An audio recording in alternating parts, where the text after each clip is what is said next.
Bangladesh high commission লন্ডনের press minister Akbar Hossain, সাথে থাকবেন জাতীয় নাগরিক পার্টির যুগ্ম সদস্য সচিব এস.এম. সাইফ মুস্তাফিজ এবং আমাদের সাথে আছেন বিএনপির জাতীয় নির্বাহী কমিটির সদস্য শেখ রবিউল আলম। শেখ রবিউল আলম, তথ্য উপদেষ্টা মাহফুজ আলম বলেছেন সংস্কার কমিশন থেকে 23টি আশু বাস্তবায়নযোগ্য প্রস্তাব তোলা হয়েছে। মন্ত্রণালয় পর্যালোচনা করে 13টি প্রস্তাব বাস্তবায়ন করছে। নভেম্বরে ক্যাবিনেট ক্লোজ হয়ে যাবে, যা করার আগামী মাসেই করতে চাই। মাহফুজ আলম বলেন এগুলো খুব বড় কিছু নয়, কিন্তু আমাদের সময়সীমা আগে ছিল 3 মাস, এখন আছে 1 মাস। তিনি বলেছেন আগে সময়সীমা ছিল 3 মাস, এখন আছে 1 মাস। তার এই কথার দুটি মানে হতে পারে, মানে তিনি নভেম্বরের শেষে পদত্যাগ করছেন, এটা মানে হতে পারে, কিন্তু তিনি আমাদের শব্দটা ব্যবহার করেছেন এবং ক্যাবিনেট ক্লোজ হয়ে যাবে বলেছেন। অথবা তফসিলের পর সরকার তত্ত্বাবধায়ক সরকারের মতো কেবল নির্বাচনী দায়িত্ব পালন করবে, যেটা আসলে বিএনপির অনুরোধ বলেন, কি বলবো, পরোক্ষ প্রত্যক্ষ একটু চাপ বলেন, সেটা হতে পারে। তার মানে সরকার শেষ পর্যন্ত বিএনপির কথায় চলে বা বিএনপির অনুরোধই রাখলো, এরকম কিছু বলা যায়? ধন্যবাদ আপনাকে প্রিয় সহলোচক এবং যারা এই মুহূর্তে যমুনা টিভির সাথে যুক্ত আছেন। বিএনপির কথা রাখাটা বড় কথা নয়, সরকারের যে দায়িত্বর যে ধাপ ছিল সেই ধাপে অনুসারেই সেটা ন্যায্য, সেটা বিএনপি স্মরণ করিয়ে দিয়েছে। কারণ বিএনপি রাষ্ট্র ব্যবস্থাপনায় অভিজ্ঞতা আছে এবং সরকার কিভাবে ফাংশন করে ন্যায্যভাবে সে ব্যাপারে বিএনপি সুস্পষ্ট ধারণা আছে। বিএনপি রাজনৈতিক দল হিসেবে সেটি কেবলমাত্র এই সরকারের, এটাও কিন্তু সহযোগিতার অংশ। আমরা যে এই যে অন্তর্বর্তীকালীন সরকার গঠনের রাজনৈতিক দলগুলি সহযোগিতা করেছে, আমরা জাতীয়তাবাদী দল সহযোগিতা করেছি, সংস্কার, বিচার এবং একটা গ্রহণযোগ্য নির্বাচনের পথে সরকার যাতে সঠিক ট্র্যাকে অগ্রসর হয় সে ব্যাপারে আমাদের যা সহযোগিতা ছিল বা দায়িত্ব ছিল তার অংশ হিসেবে আমরা তাদেরকে স্মরণ করিয়েছি। এবং সরকার নিশ্চয়ই রাষ্ট্র পরিচালনার যেহেতু দায়িত্ব আছে, তারাও বোঝে তত্ত্বাবধায়ক মুডটা কি, এবং অন্তর্বর্তীকালীন সরকারের আরও কিছু এক্সট্রা দায়িত্ব আছে যেটা তারা প্রায় গত 1 বছরের অধিক সময় ধরে করেছে। এখন যেহেতু ফেব্রুয়ারিতে নির্বাচন হতে চলেছে বলে আমরা মনে করছি, সংস্কারও অনেকটা গোছানো, সনদ বাস্তবায়ন হতে চলেছে, জুলাই ঘোষণাপত্র ইতিমধ্যে প্রকাশিত হয়েছে, বিচার কাজ চলমান, নির্বাচন সমাগত। তো নির্বাচন সমাগত যখন হয়ে যায় তখন সরকারকে একটা তত্ত্বাবধায়ক মুডে যেতে হয়। আমার বিশ্বাস সরকার সেটা অনুধাবন করেছে এবং সেই লক্ষ্যে এগোচ্ছে। এটা বিএনপির চাওয়া না, এটা হচ্ছে দেশের মানুষের চাওয়া। অথবা ধরেন একটা গ্রহণযোগ্য নির্বাচন করার জন্য যেটা অপরিহার্য, যে নিরপেক্ষতা পরিবেশ, নীতি নির্ধারণী বড় ধরনের কোনো সুযোগ সরকারের থাকবে না, সরকার রুটিন কাজগুলি করবে, পাশাপাশি ফোকাস পাবে একটা গ্রহণযোগ্য জাতীয় নির্বাচন। সেই কাজটি করবার জন্য বা সফল হওয়ার জন্য সরকারের যে সমস্ত প্রয়োজনীয়তা রয়েছে সেটা আমরা যেমন স্মরণ করিয়ে দিয়েছি, সরকার উপলব্ধি করে মাহফুজ আলম সেই লক্ষ্যেই কথা বলেছেন বলে আমার কাছে মনে হয়েছে। জি, ব্যারিস্টার এস.এম. শাহরিয়ার কবির, আপনি শেখ রবিউল আলমের ব্যাখ্যা শুনলেন বা তার দিক থেকে তাদের যে বলবার সেটা শুনলেন। তথ্য উপদেষ্টা মাহফুজ আলম যখন কতগুলো বলছিলেন তার পাশেই আসলে প্রেস সেক্রেটারি বসা ছিলেন। তাকে মানে মনে হয়েছে তারা দুজনে এই বিষয়টি জানেন, মানে আমি জাস্ট বডি ল্যাঙ্গুয়েজ দেখে বলছি। এবং তিনি মাহফুজ আলম যেটা বলেছেন যে সময়সীমা আগে ছিল 3 মাস, এখন আছে 1 মাস, এগুলো খুব বড় কিছু নেই, নভেম্বরে ক্যাবিনেট ক্লোজ হয়ে যাবে, যা করার আগামী মাসের মধ্যে করতে চাই বলে তিনি একটা তাগাদা অনুভব করছিলেন বা বলছিল না। তার এই কথার আমি বললাম যে দুটা মানে আসলে বের করা যায়। আপনারা বা আপনি যদিও পোস্টেড, জামাত ইসলামের পোস্টেড কেউ না, কিন্তু আমি জানি খুব ক্লোজলি আপনি দলটিকে দেখেন, দলটির নীতি সম্পর্কে আপনার স্পষ্ট ধারণা আছে। জামাতে ইসলামী এই বিষয়টি নিয়ে আসলে কি ভাবে বা স্ট্যান্ড কি? ধন্যবাদ আপনাকে। আপনার মাধ্যমে যমুনা টিভির সবাইকে আসসালামু আলাইকুম, অন্য ধর্মাবলম্বীদেরকে শুভেচ্ছা। শুরু করার আগে আপনাকে একটা ধন্যবাদ দিতে হবে। 1 আগস্ট যখন এদেশের কোনো মিডিয়া সাহস করেনি কিছু বলার, তখন আপনি মুগ্ধর পানির কথা বলে যে হৃদয়স্পর্শীর অবতারণা করেছিলেন, সেই জন্য আমি বলতে চাই you are the true freedom fighter of this country. And আমার অন্তরের অন্তঃস্থল থেকে আপনাকে ধন্যবাদ জানাই এবং ঘরে ঘরে আপনার মতো মা বোন জন্ম হোক এই আশাবাদ ব্যক্ত করি। এবারে আপনার প্রশ্নের উত্তরে বলি। প্রথম কথা, মাহফুজ কোন ক্যাপাসিটি এই কথাটা বললেন, দ্যাট ওয়াজ এ ডাউট। মাহফুজকে, কারণ এটা দুইটা লোক বলতে পারেন, একটা হচ্ছে প্রধান উপদেষ্টা বলতে পারেন, আর একজন আইন উপদেষ্টা বলতে পারেন। কারণ মোট কি চেঞ্জ হবে কি হবে না, এই সরকার এসেছে শাসনতন্ত্রের পরিবর্তনের জন্য, শাসকের পরিবর্তনের জন্য না। তাহলে কেয়ারটেকারের শুনানি চলছে, এখনও সেই শুনানিটা শেষ হয়নি। এই সরকার আদৌ কেয়ারটেকার গভর্নমেন্টে ট্রান্সফর্ম হতে পারে কি না, দ্যার ইজ এ লিগাল বার। কারণ কেয়ারটেকার গভর্নমেন্ট যদি ভাবে আমাদের কনস্টিটিউশনে আসে, যেমন 8 অ্যামেন্ডমেন্টের মতো আসলেও বলা আছে একটা সরকার চলে যাওয়ার 15 দিন পর তার কেয়ারটেকার গভর্নমেন্টের নেচার নিতে হবে। আমাদের 15 দিন না 18 মাস চলে গেছে। সো এই গভর্নমেন্টের আর কেয়ারটেকার মোড নেওয়ার কোনো সুযোগ নেই।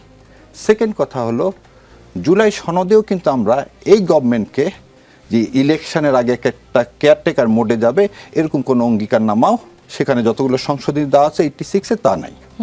সো মাহফুজ এনাম আপনি যেটা বলতে চাচ্ছেন, আমার ব্যক্তিগত opinion, he might leave the cabinet, there might be a new cabinet. কারণ এখানে দুইটা জিনিস আছে, বাংলাদেশ জামাত ইসলাম এবং বিএনপি দুইটা দলই বেশ কিছু উপদেষ্টার বিরুদ্ধে তারা নট পরোক্ষ বলবো না, প্রত্যক্ষভাবে অভিযোগ উপস্থাপন করেছে এবং তাদেরকে দিয়ে এই নির্বাচন আদৌ কতখানি, আপনারা সবাই কেবল অভিযোগই করেন কিন্তু নাম বলেন না বাংলাদেশের জনগণের সামনে। জি। এখানে একটা জিনিস বলি, নাম বলাটা যাকে বলা দরকার তাকেই বললাম।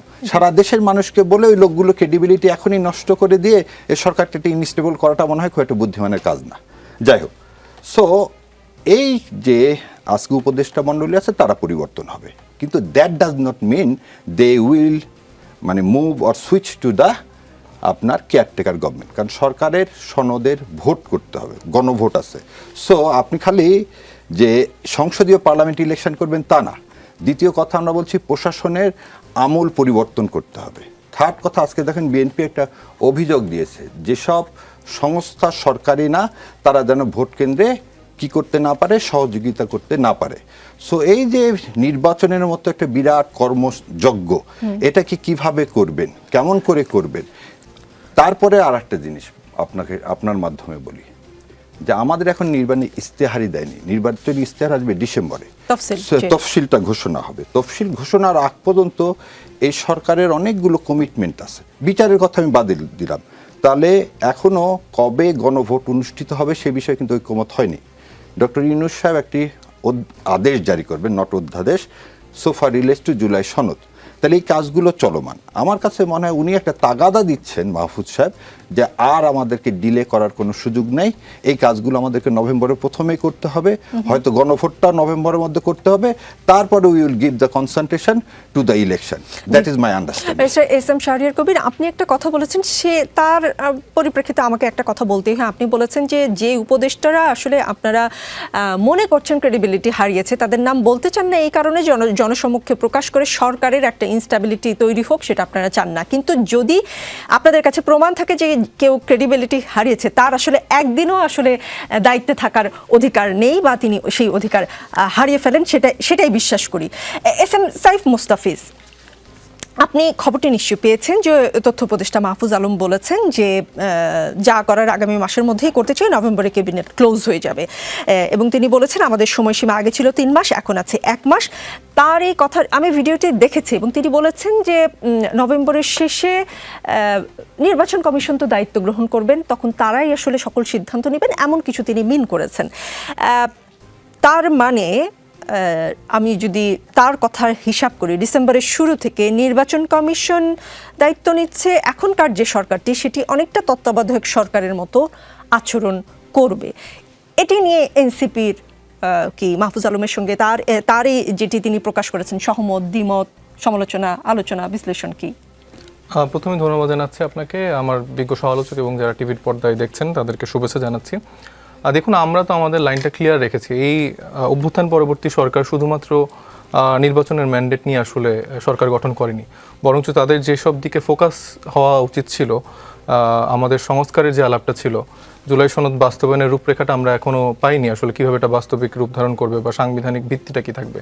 এছাড়া আওয়ামী লীগের বিচার, শেখ হাসিনার বিচার, এটার একটা রোডম্যাপ বা একটা দৃশ্যমান যে একটা পরিণতির দিকে আমরা দেখার একটা আকাঙ্ক্ষা বাংলাদেশের মানুষের ছিল, সে ব্যাপারগুলো নিয়ে আসলে এই সরকারের যেরকম ভূমিকা রাখার কথা ছিল, যেরকম কাজ বা অবস্থান আমরা দেখতে চেয়েছিলাম, সেটা কিন্তু দেখতে পাচ্ছি না।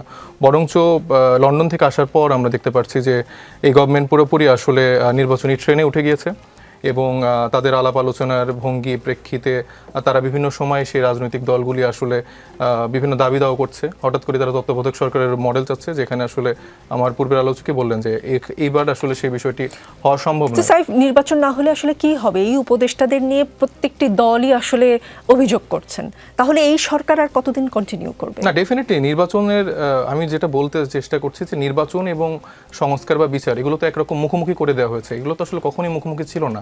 প্রায় 1.5 বছর পার হয়ে যেতে যাচ্ছে, সে সময় যতটুকু সময় ছিল এই সময়ের মধ্যে তো মানে অলরেডি একটা সলিউশন আসা সম্ভব ছিল। আর সেখানে আমাদের রাজনৈতিক দলগুলোর মতবিরোধ এবং মত পার্থক্যের জায়গার জের ধরে আসলে এটি এত লেন্দি একটা প্রসেসের দিকে গিয়েছে। এবং আমরা মনে করি যে আসলে নির্বাচনটা অবশ্যই হতে হবে, কিন্তু তার আগে যে এই ব্যাপারগুলো আসলে সুরাহাটা হওয়া খুব জরুরি। জি, অ্যাডভোকেট হাসনাত কাইয়ুম, যদি নভেম্বরে ক্যাবিনেট ক্লোজ হয়ে যায় আপনি কোনো সমস্যা দেখেন কিনা? আমার কাছে তেমন কোনো সমস্যা এমনিতে মনে হয় না, যদি না আসলে যেটাও বলছিল যে এই সরকারের প্রধান দায়িত্ব কি, কেয়ারটেকার গভর্নমেন্ট না, একটা অন্তর্বর্তী সরকার এবং তার কতগুলো একদমই নির্দিষ্ট কতগুলো দায়িত্ব আছে যে জন্য একে কেয়ারটেকার করা হয়নি। এবং তার প্রধান দায়িত্ব হচ্ছে সংস্কার করা, সংস্কারের ফ্যাসিলিটেট করা, সংস্কারকে আসলে কদ্দূর হবে কিভাবে হবে সেটাকে নিশ্চিত করা। নভেম্বরে এটা যদি ক্যাবিনেট না থেকে যদি এটা আমাদের কেয়ারটেকারের শেপ নেয় এবং নির্বাচন কমিশনের হাতে যদি আসলে যায় তাতে কোনো সমস্যা নেই। কিন্তু নির্বাচন কমিশন ইটসেলফ এখনো পর্যন্ত সংস্কারের একদমই বাইরে রয়ে গেছে। যে দুইটা জায়গাতে কোনো ধরনের সংস্কার হয় না এবং যে দুইটা জায়গায় সংস্কার খুবই গুরুত্বপূর্ণ, তার একটা ছিল হচ্ছে এমনিতে যদি ধরেন নির্বাচন করার জন্য সেটা পুলিশ, আর নির্বাচন কন্ডাক্ট করার জন্য আসলে ইলেকশন কমিশন রিফর্ম কমিশন যে সমস্ত সাজেশন দিয়েছে তার প্রত্যেকটা তারা আসলে অপোজ করে গেছে। এবং তারপরে এটা কিভাবে সলিউশন হবে সে বিষয়ে কোনো ধরনের আলোচনাই হয় না। তার মানে এখন পর্যন্ত আপনি দেখেন দল নিবন্ধনের ঘটনাগুলি পর্যন্ত একদম একটা আর্মি গভর্নমেন্ট যেরকম কালাকানুন করছিল, ফ্যাসিস্টরা সেটাকে যেভাবে আরও বেশি কালাকানুনে আরও শক্ত করছিল, সেই জায়গাটার মধ্যে রয়ে গেছে। আপনি একটা ইনক্লুসিভ ইলেকশন করবেন, আপনি পলিটিক্যাল পার্টি হিসাবে কেউ রেজিস্টার্ড হবে, সেই জায়গাটা আপনি ব্যারিয়ার হয়ে দাঁড়াইছেন। ইলেকশন কমিশনের দায়িত্ব হচ্ছে যে কত বেশি পলিটিক্যাল পার্টি এনলিস্টেড হবে এবং ইলেকশনে আসবে এটাকে ফ্যাসিলিটেট করা, সেইখানে তার উল্টো কাজটা করতেছে ইলেকশন কমিশন এবং একদম হাসিনার ইলেকশন কমিশনের মতো। কারণ আইনটা হচ্ছে হাসিনার ইলেকশন কমিশন, যে আইনে চলতো সেই আইনের মধ্যে আছে, সেই জায়গাগুলি নিয়ে কোনো কথা হচ্ছে না। তো রিফর্মের একটা হচ্ছে যে আপনি পরের যে আসলে গভর্নমেন্ট এসে যে রিফর্ম করবে সেটা, আরেকটা হচ্ছে গভর্নমেন্টে যাওয়ার আগে আপনার যে রিফর্ম লাগবে সেইটা, সে বিষয়গুলোর মধ্যে কোনো ধরনের তো আসলে যোগসূত্র স্থাপিত হয় নাই। That's the problem. নভেম্বর কোনো প্রবলেম না। জি, আকবর হোসেন, এখন আপনার কাছেই বরঞ্চ আমি একটু ক্লিয়ার হই। শুরুতেই আপনাকে পেলে আসলে শুরুতেই প্রশ্নটা করতাম, ক্লিয়ার হয়ে নিলে আলোচনাটা আরেকটু সুবিধা মতন আমরা করতে পারতাম। তথ্য উপদেষ্টা মাহফুজ আলম আজকে সকালেই বলেছেন যে নভেম্বরে ক্যাবিনেট ক্লোজ হয়ে যাবে, যা করা আগামী মাসের মধ্যেই করতে চাই, কিন্তু আমাদের সময়সীমা আগে ছিল 3 মাস, এখন আছে 1 মাস। তার এই কথাগুলো আসলে কি ইঙ্গিত দেয়? আমরা দুটো মানে খুঁজে পাওয়ার চেষ্টা করেছি যে নভেম্বরের শেষে তিনি পদত্যাগ করছেন অথবা তফসিলের পর সরকার তত্ত্বাবধায়ক সরকারের মতো কেবল নির্বাচনী দায়িত্ব পালন করবে। জনগণ আসলে কোনটা বুঝে নেবে? আসলে এটার একদম স্পেসিফিক উত্তর আমার কাছে নেই। আপনি যদিও জিজ্ঞেস করেছেন যে হয়তো আমার কাছ থেকে ক্লিয়ার করে নেবেন। আপনি সরকারের অংশ। আমি তথ্য মন্ত্রণালয় বা তথ্য উপদেষ্টার মুখপাত্র নই। আমি লন্ডনে আছি এবং আপনারা যেরকম খবরগুলো দেখেছেন আমিও দেখেছি বা দেখছি, এবং আমি যতদূর বুঝতে পারছি ওনার কথাগুলোকে বিশ্লেষণ করলে বা যে ধারণাগুলো হয়তো আমরা পাচ্ছি সেটা হচ্ছে যে নভেম্বর মাসে উনি বলেছেন যে ক্যাবিনেট ক্লোজ হয়ে যাবে। তাহলে এটার অর্থ কি? এটার অর্থ হচ্ছে উনি যেটা বলেছেন যে গণমাধ্যমের কিছু সংস্কারের বিষয়ে কিছু প্রস্তাবনা তারা তৈরি করেছেন যেগুলো ক্যাবিনেট অ্যাপ্রুভ করতে হবে। তার মানে যদি ফেব্রুয়ারিতে ইলেকশন হয় তার 3 মাস আগে থেকে যাবতীয় কার্যক্রম ইলেকশন কমিশনের হাতে ব্যস্ত থাকার কথা। সেক্ষেত্রে ক্যাবিনেট আর নতুন করে তখন কোনো সিদ্ধান্ত নেবে না। তিনি হয়তো এটাই বোঝাতে চেয়েছেন বলে আমার ধারণা। আমি আবারও বলছি এটা আমার ধারণা। এবং ধরুন তখন ক্যাবিনেট নতুন করে সিদ্ধান্ত আর কোনো নেবে না, কিন্তু তারা ডে টু ডে অ্যাক্টিভিটি গুলো করবে। আর ইলেকশন কমিশনের হাতে যখন যাবে তফসিল ঘোষণার আগে 3 মাস আগে থেকে যদি যায়, তাহলে ইলেকশন কমিশন সেভাবে পারফর্ম করবে। বা গভর্নমেন্ট যদি কোনো সিদ্ধান্ত নিতে চায় তাহলে হয়তো ইলেকশন কমিশনের সঙ্গে ডিসকাস করে সেটার প্রস এন্ড কনস বিবেচনা করে তারা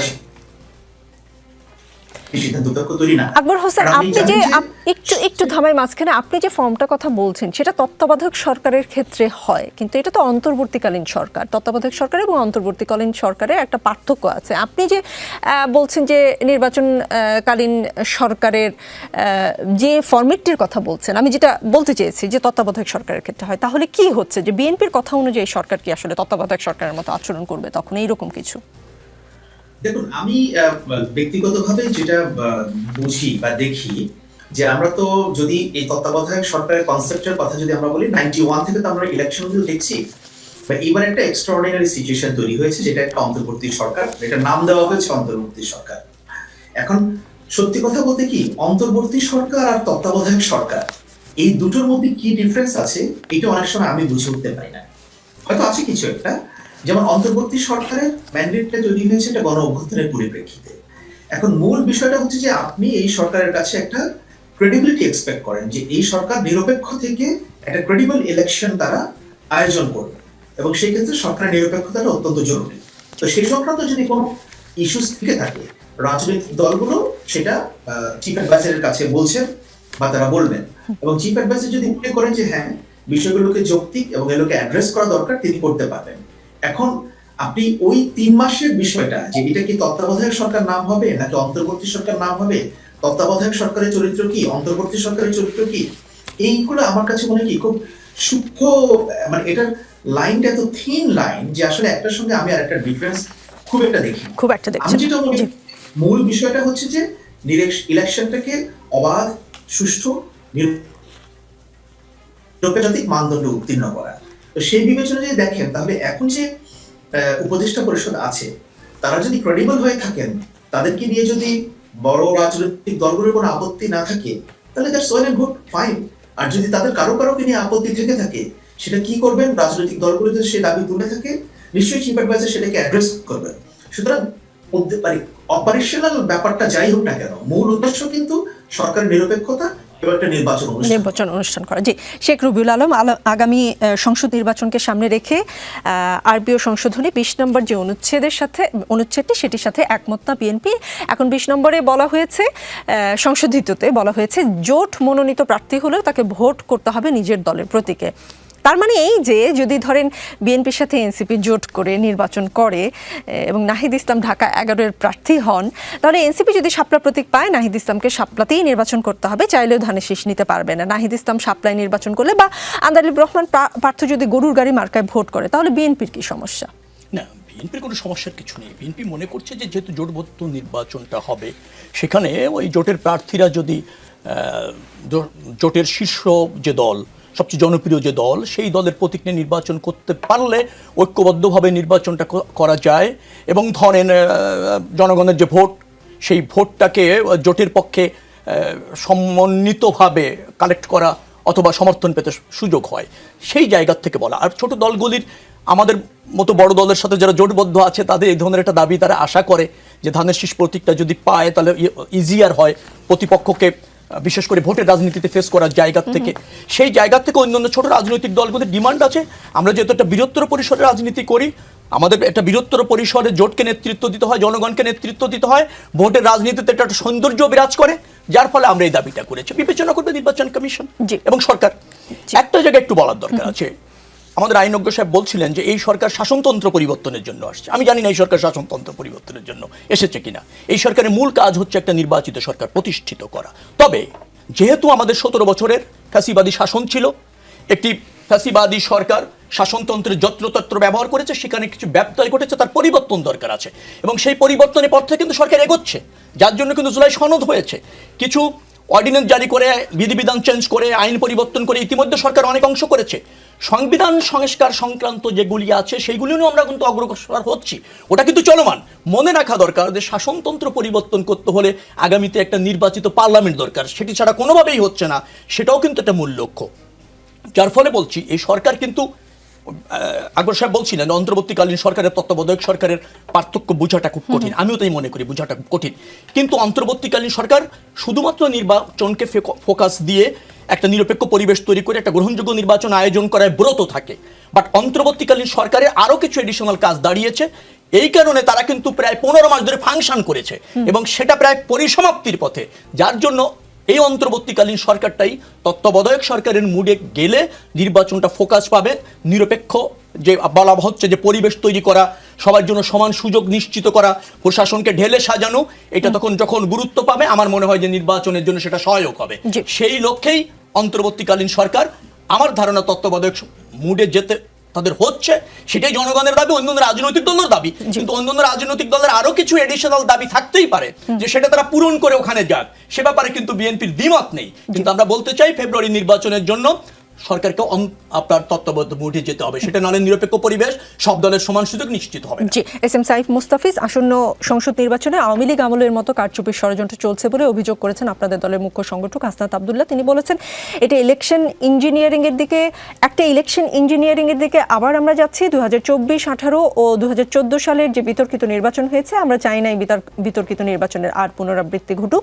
কিন্তু আমরা দেখতে পাচ্ছি যেভাবে নির্বাচন প্রক্রিয়া চলছে, সেই প্রক্রিয়া আরেকটি ইঞ্জিনিয়ার্ড একটি নির্বাচন জাতি উপহার পাবে। ইঞ্জিনিয়ারিং যখন হচ্ছে দেখতে পাচ্ছেন, তাহলে তা প্রতিহত করার জন্য কিছু করছেন না কেন? কারণ আপনারা তো অনেক কিছু প্রতিহত করতেই রাস্তায় যান বা যমুনা ঘেরাও করেন, তো এখন কিছু করছেন না কেন? দেখুন, আমরা তো আসলে ডে ওয়ান থেকে চেষ্টা করছি আসলে একটা স্থিতিশীল অবস্থা যেন বিরাজ করে, রাজনৈতিক দলগুলোর ঐক্যমতের ভিত্তিতে যেন আমরা আসলে নতুন বাংলাদেশ বিনির্মাণ করতে পারি। কিন্তু আমরা যত সময় গেছে আমরা দেখতে পেয়েছি যে রাজনৈতিক দলগুলো আসলে এই পুরানো কালচারটাকে আসলে আঁকড়ে ধরে থাকতে চায়। এবং তারই পরিপ্রেক্ষিতে আপনি একটু আগেই প্রসঙ্গ একটা উল্লেখ করলেন যে উপদেষ্টা মণ্ডলী পরিষদে যে আলাপটা এসছে, যে আইনটি নতুনভাবে এসছে যে মার্কাতে হচ্ছে যে অন্য দলগুলো নিজেদের মার্কায় ইলেকশন করতে হবে, যে জোটও হয়। কিন্তু সেক্ষেত্রে কিন্তু দেখলাম যে সালাউদ্দিন সাহেবের যেরকম সে সব কিছুতে বাধা দিয়ে আসছে ঐক্যমত্য কমিশনের জায়গা থেকে, সে এখানেও একটা বাধা দিলেন, চিঠি পাঠিয়েছেন। এবং আমার মনে হয় যে এটা হয়তো বা তারা মেনেও নিতে পারেন, কারণ তাদের যা যা এক্সপেকটেশন, যা যা চাওয়া, মানে সবই দেখা যাচ্ছে ফুলফিল করা হচ্ছে। এবং কয়েকদিন আগে আমরা দেখেছি যে মাহফুজ আলম এটাও বলেছেন যে আমরা দেখেছি যে দুটি দল আসলে ভাগজোট করে এসপি ডিসি এগুলো করে ফেলেছে। তো এটা তো এই ইলেকশন ইঞ্জিনিয়ারিং তো বিগত আওয়ামী লীগ সময় যেভাবে হয়েছে, আপনি পুরো কাঠামো যেভাবে তাদের একটা দলের কেন্দ্রিক করে রেখেছে, প্রশাসনিক যে সাপোর্টগুলো তাদের লেগেছে, এবারও তো সেইভাবেই সেই কার্যক্রমগুলো করা হচ্ছে। রবিউল আলমের ওই পয়েন্টটা কি আপনি শুনেছেন কিনা যে জোট করলেও আসলে বিএনপির সেই অর্থে কোনো সমস্যা নেই, ছোট ছোট রাজনৈতিক দলগুলোই আসলে বিএনপির প্রতীক নিয়ে নির্বাচন করতে চায়, সে কারণে তাদের যে জোটবদ্ধ হওয়ার সম্ভাবনা আছে যেই দলগুলো, তাদের অনুরোধের প্রেক্ষিতে তারা আমার মনে হয় সেই দলগুলো আসলে বিএনপিটাই করা উচিত, মানে তাদের ওই স্বতন্ত্র দলগুলো না রেখে তারা যদি বিএনপির আদর্শভাবে ধারণ করে, তাদের একবারেই ওই মার্কা সহ বিএনপিতেই জয়েন করাটা আমার মনে হয় বেটার। আলাদা করে দোকান খুলে এই এতগুলো দল এতগুলো, মানে এনসিপি বিএনপির সাথে জোট করবে না, যদি যায় তাহলে বিএনপিই করবে সরাসরি। এনসিপি নিজেদের স্বতন্ত্র রাজনীতি করছে, এনসিপির মতাদর্শের সাথে যদি কোনো রাজনৈতিক দল মিলে আসতে চায় তাই দে আর ওয়েলকাম। এনসিপির সাথে বিএনপিকে জোট করতে হবে। আমরা তো বিএনপি, জামাত বা অন্য যে রাজনৈতিক দলগুলো আছে সবার ক্ষেত্রে আমরা এই ডোর ওপেন রেখেছি। জি, ব্যারিস্টার এস এম শাহরিয়ার কবির, কুষ্টিয়ার আসরের নামাজ শেষে একটি মসজিদে বক্তব্য দিচ্ছিলেন ইসলামী বক্তা মুফতি আমির হামজা। তখন রাজনৈতিক আলোচনা করতে নিষেধ করে স্থানীয় বিএনপি নেতা শাহজাহান আলী হান্নানকে লাঞ্ছিত করার অভিযোগ উঠেছে। শাহজাহান আলী হান্নান বটতৈল ইউনিয়ন বিএনপির সভাপতি, এছাড়া বরিয়া জামে মসজিদ কমিটির সভাপতিও তিনি। আমির হামজা কুষ্টিয়া 3 আসনের জামায়াতের মনোনীত প্রার্থী। এই ঘটনার একটি ভিডিও ক্লিপে আমরা যেটা দেখতে পেরেছি যে আমির হামজা বক্তব্য দিচ্ছিলেন, হঠাৎ শাহজাহান আলী হান্নান দাঁড়িয়ে আমির হামজাকে কিছু বলার অনুমতি চান। এই সময় হান্নানকে বলতে শোনা যায়, হুজুর ধর্মীয় আলোচনা যত পারেন করেন, কিন্তু রাজনৈতিক কোনো আলোচনা করবেন না। এরপর মসজিদে থাকা মুসল্লিরা উত্তেজিত হন, তারা হান্নানের দিকে তেড়ে যান এবং ধাক্কা দিয়ে মসজিদ থেকে বাইরে বের করে দেন। পরে অবশ্য আমির হামজা ক্ষমা চেয়েছেন তার কাছে। একটা এক্সাম্পল দিতে চাই, তিউনিশিয়ার ইসলামপন্থী রাজনৈতিক দল আন নাহুদা পার্টির প্রেসিডেন্ট রশিদ আল ঘানুচি মসজিদ কেন্দ্রিক রাজনৈতিক কার্যক্রম পরিচালনা না করতে বলেন। এতে রাজনৈতিক বিভেদ মসজিদেও টেনে নেয়ার যুক্তি দেখান তিনি, যা মসজিদের পবিত্রতা নষ্ট করে। মসজিদে রাজনৈতিক আলোচনা নিয়ে আসলে জামায়াতে ইসলামের অবস্থান কি? ধন্যবাদ আপনাকে। কিন্তু কথা হলো, আপনার এই প্রশ্নের আগে অনেকগুলো প্রশ্ন ঘুরে বেড়াচ্ছে, ছোট ছোট করে একটু বলেন। প্রশ্নগুলোর যদি উত্তর না দিই তাহলে একটা ভুল মেসেজ। ফার্স্ট হচ্ছে, প্রজাতন্ত্রের একজন কর্মকর্তা যখন বলেন তিনি কেয়ারটেকার গভর্নমেন্ট এবং আজকের এই এন্ট্রিম গভর্নমেন্ট বোঝেন না, তার ওই পদে থাকা উচিত না। এটা আমার পার্সোনাল মত। এবং এইখান থেকে কেন বললাম, আপনি একটু আগে বললেন না নৈতিক হারাইছে কি উপদেষ্টারা। দেখেন, রাষ্ট্রপতিকে সরাতে চাইছে একটা পার্টিকুলার দল, বিরোধিতা করছে 14 দল যারা ফ্যাসিস্ট সরকারের মানে আর একটা হাত, তাদেরকে যখন আমরা কি করতে চাইছি, বলতে চাইছি যে তাদের রাজনীতি করার কোনো অধিকার নাই, সেটাতে আপনি কি করলেন, বাধা দিলেন। দ্বিতীয় আর একটা জিনিস বোঝেন, আমি কেয়ারটেকার আর এন্ট্রিম গভর্নমেন্টের মধ্যে পার্থক্য বলছি। কেয়ারটেকার গভর্নমেন্ট আসছে কোথায় থেকে? কেয়ারটেকার গভর্নমেন্ট আসছে বাংলাদেশের শুরু থেকে। 1973 সালে ইলেকশনে ধরেন, 1973 সালের ইলেকশনে মোস্তাক সাহেবকে জেতানোর জন্য শেখ সাহেব সে সময় হেলিকপ্টার পাঠায় কুমিল্লা থেকে সব ব্যালট বাক্স ঢাকায় নিয়ে আসছে। 73 বাদ দেন, রেগুলার পিরিয়ডিক ইলেকশন হতে হবে। 73-এর পর তার 5 বছর পর ইলেকশন হওয়ার কথা হয়নি।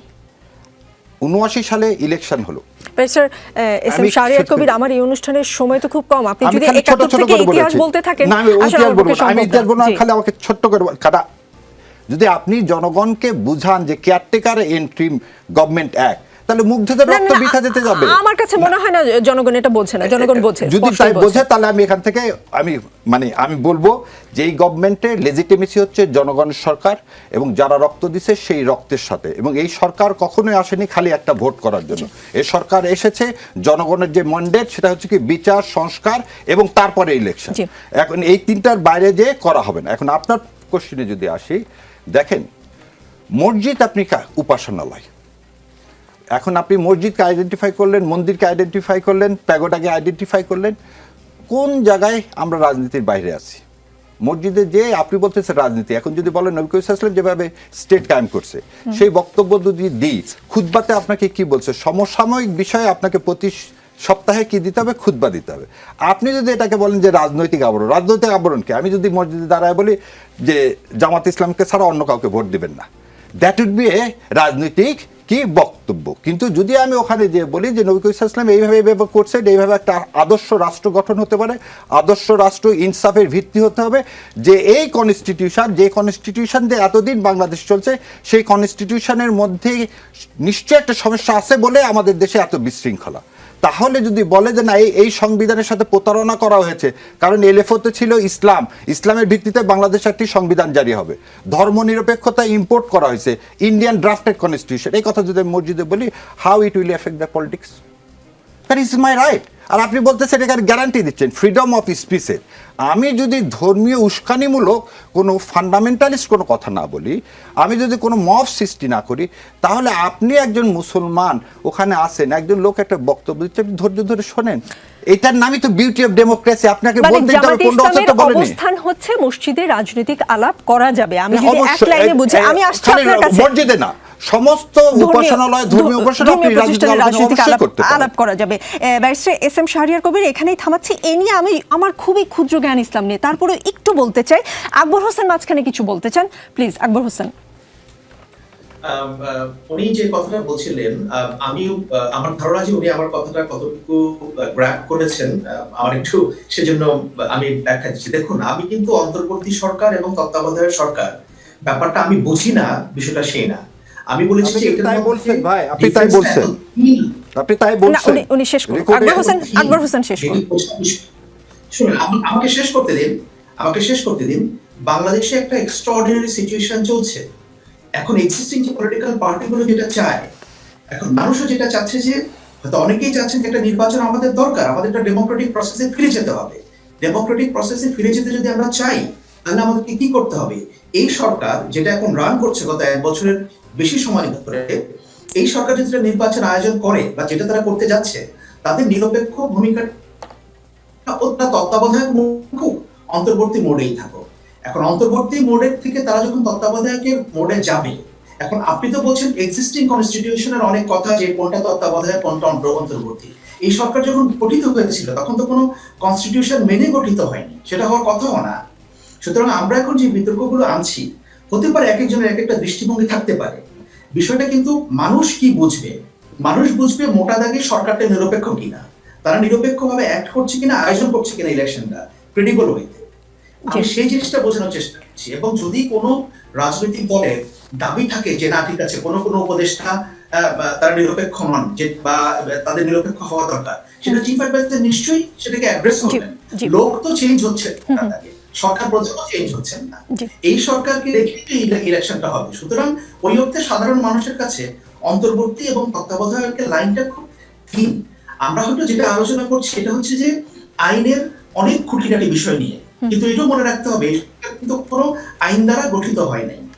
জি জি জি, আসবো আবারও নিশ্চয়ই আপনার কাছে। অ্যাডভোকেট হাসনাত কাইয়ুম সহ সকলকেই বলছি, আমাকে ক্ষমা করবেন, ধর্ম সম্পর্কে আমার আসলে ব্যারিস্টার এস এম শাহরিয়ার কবিরের মতো বিশদ জ্ঞান নেই, কিন্তু না আমি যতটুকু বুঝি ওখান থেকে না অবশ্যই আমি নিজেও মুসলমান, আমি জাস্ট একটু বলি হাসনাত কাইয়ুম যে নবী মসজিদে বসে সামাজিক কাজ করতেন, এমনকি বিচার কাজও করেছেন যতটুকু জানি আমার ক্ষুদ্র জ্ঞানে। সেই উদাহরণ টেনে যদি এখন মসজিদে কোনো একটি ধর্মীয় রাজনৈতিক দলের কার্যক্রম চালানো হয়, সেটা কতটুকু যুক্তিযুক্ত? কারণ এখন মসজিদে কেবল কোনো একটি রাজনৈতিক দলের অনুসারী মুসলিমদের নয়, বরং যারা ইসলামী রাজনীতি করে না কিন্তু নিয়মিত ধর্মচর্চা করেন, নামাজ পড়েন, তারাও তো আসলে সেই মসজিদের আওতাভুক্ত। তারা দান অনুদান দিয়ে মসজিদ তৈরি করেন, এমনকি স্থানীয় জনপ্রতিনিধিরাও কিন্তু মসজিদে দান দেন, আবার কখনো কখনো সরকারি অনুদানও থাকে। তাই মসজিদের সমাজের সব ধরনের মানুষের অংশগ্রহণ থাকে।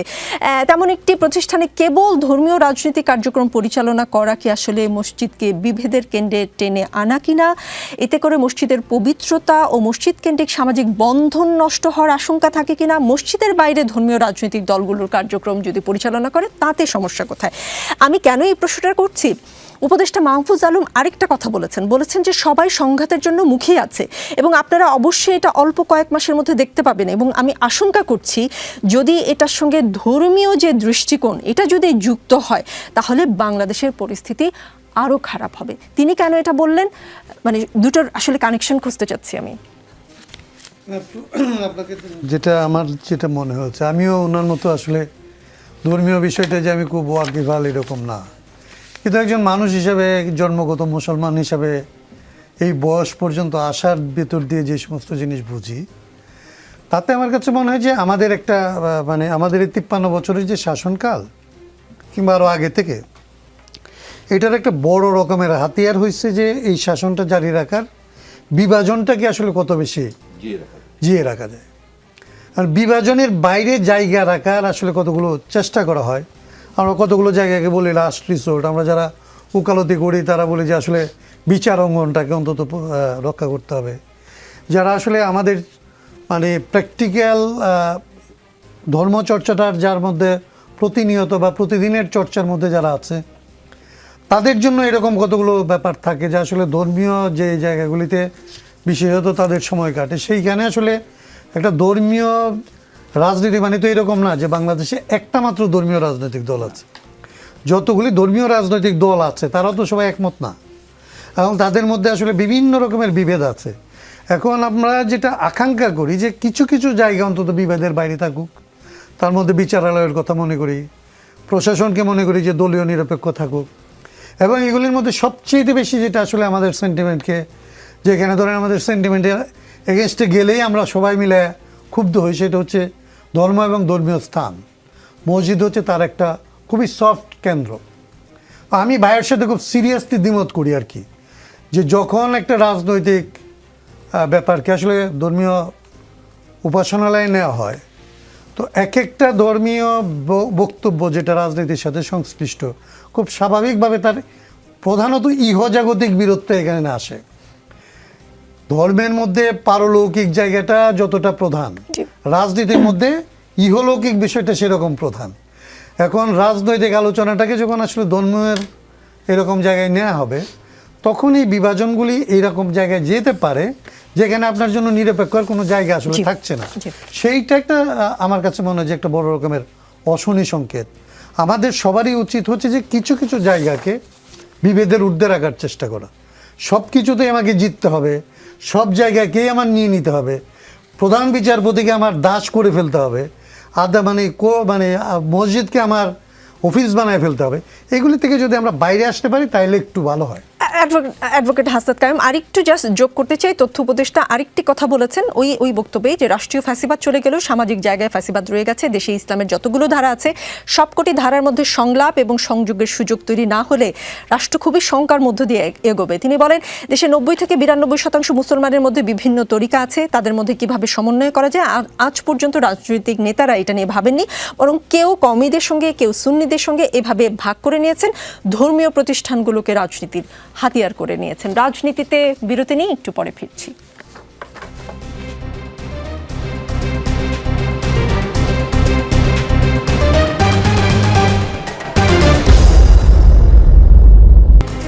দেখছেন রাজনীতি। আকবর হোসেন, চটপট দুটি প্রশ্নের উত্তর একটু আপনার কাছে জানতে চাই। প্রথম প্রশ্নটির উত্তর আগে নিয়ে নেই। প্রথম প্রশ্নটি হচ্ছে যুব ক্রীড়া মন্ত্রণালয়ের অধীনে 15 দিন ব্যাপী আত্মরক্ষামূলক প্রশিক্ষণটি আসলে কি, একটু বিস্তারিত বলবেন। তথ্য প্রযুক্তি বা অন্য কোনো দক্ষতা না বাড়িয়ে জুডো, কারাতে, তায়কোন্ডো, শুটিং বিষয়ে আত্মরক্ষামূলক প্রশিক্ষণ আসলে কেন? এটার ব্যাখ্যাটা অবশ্য তথ্য যারা এটা আয়োজন করেছেন তারাই দিতে পারবে। তবে আমার মনে হয় যে কোনো ধরনের এটা একটা স্কিল, মানে যে কথাগুলো আপনি বললেন যে কোনো মন্ত্রণালয় যেহেতু তারা যুবকদেরকে নিয়ে ডিল করে, তাদের অনেক প্রজেক্ট, তাদের অনেক কর্ম পরিকল্পনা, এক্ষেত্রে তারা যদি মনে করে যে কোনো বিশেষ ক্ষেত্রে বা কোনো বিশেষ কিছু বিষয়ে যুবকদের স্কিল থাকা দরকার এবং সেটা যদি স্বল্প পরিসরে শুরু করা যায় তাহলে এটা মন্দ না। আমার কাছে মনে হয় কি যে কোনো ট্রেনিং যেটা পজিটিভ, আপনি যেটা বলছেন সেটাও ঠিক যে হ্যাঁ তথ্য প্রযুক্তি খাতে না বাড়িয়ে, মানে আমি যেটা বুঝতে চাচ্ছি আকবর হোসেন, 28 কোটি টাকা ব্যয় করে হঠাৎ করে এই প্রশিক্ষণের মানেটা কি? মানে আমাদের তো বেশিরভাগ জনশক্তি বিদেশে রপ্তানি হয়, সেই কারণে যুবকদের নানান ধরনের প্রশিক্ষণ দেওয়া হয়। এই প্রশিক্ষণটার পারপাস কি, কি কারণে? যুবকদের নানা রকম প্রশিক্ষণ দেওয়া হয় সেটা ঠিক, এবং আপনি দেখবেন যে বাংলাদেশে এখন সম্ভবত প্রায় প্রতিটা উপজেলাতে কিন্তু যুব ক্রীড়া মন্ত্রণালয়ের নানা ধরনের ট্রেনিং ইনস্টিটিউট এই ধরনের বিষয় আছে।